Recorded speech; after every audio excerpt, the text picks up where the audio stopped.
Five young researchers travel to a village as they strive to study the traditional knowledge and practices of an indigenous community. Unaware of the customs they violate, they are hunted by the forest spirit.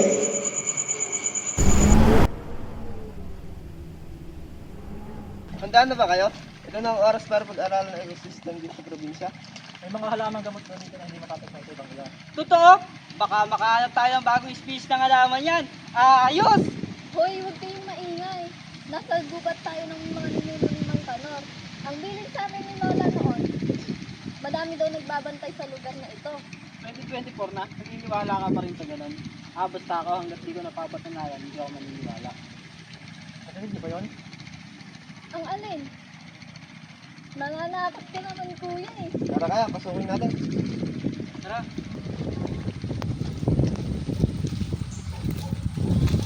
Uy, naririnig niyo ba yun? May kwento kayo daw dito may gumagalang ang Mga kwento lang yun. May scientific explanation ng lahat. Kaya nga tayo nandito, di ba, para tumuklas sa mga halamang gamot. Mga LTO, mahirap yata ang ginagawa nyo. Alam niyo bang may mga sumpa sa gubat na ito? Malaki ang pinag-iiba ng syudad nyo sa aming probinsya. Meron kami sariling paraan na malayo sa inyong kinagisnan.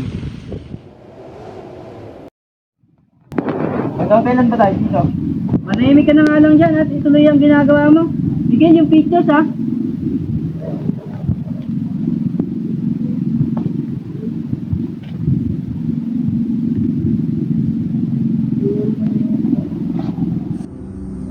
Ito na. Pero parang may nakikita ako sa likod ni Paolo. Ano yun? Yan, diyan natin turuan. Manabisan mo! Yun ito higa mo. Ano pong nangyayari sa kanya?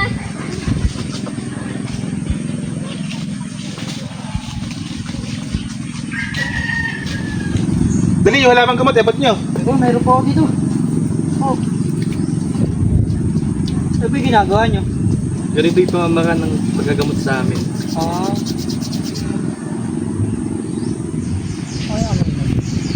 Uy, gising nga na pala. Kamusta yung pakiramdam mo? Ayos na po ako makanod. Salamat po. Paano nyo po nagawa yun? Ang galing. Hindi laro ang ginagawa ko para laruin nyo lang. Ano, tuloy pa ba tayo mamaya? Sigurado ba kayo dyan? Aba, siyempre naman. Tara ganun! Hoy, narinig niyo ba yon? Tara na kaya bumalik. Lumalalim na ang gabi. Masyado ka namang matatakotin. Hindi totoo yung mga balto na yan.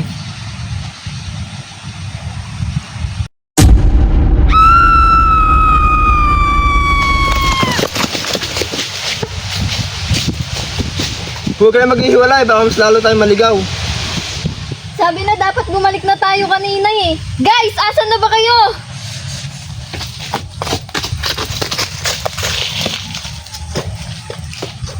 Sabi ni Mang Kanor, kailangan daw natin respetuhin ng mga espiritu dito. Baka galit sila sa atin. Alam nga naman maniwala tayo sa mga aswang. Mami na nanakot lang sa atin.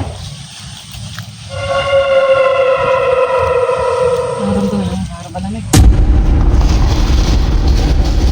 Anong ginagawa niyo sa aming tahanan?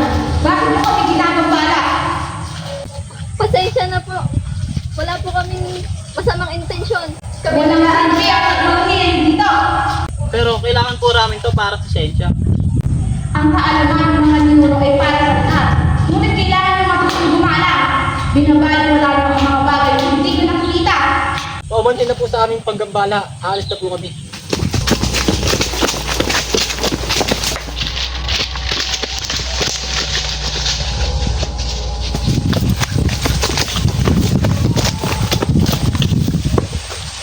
Paano na? Totoo pala mga sabi-sabi dito. Masyado tayo naniwala sa siyensya. Nakalimutan natin nasa probinsya tayo. Totoo pala ang mga kwento dito. Ano ba ang sabi ko sa inyo? Lahat ng bagay sa paligid ay may buhay. Hindi nyo ba nakikita? Ito ang tahanan ng ating mga ninuno. Mang Kanor, paano po kayo makakalabas dito? Pangipanggalang at pag-unawaan daan palabas dito. Hindi nyo ba nakikita? Lahat ng purot halaman dito may buhay at kwento.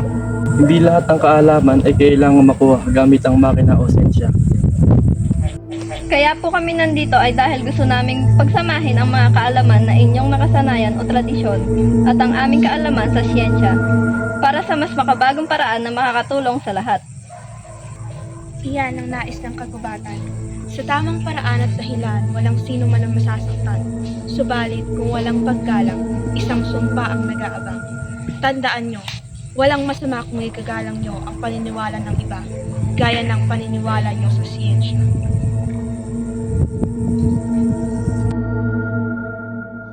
Sa wakas, nakalabas din kami.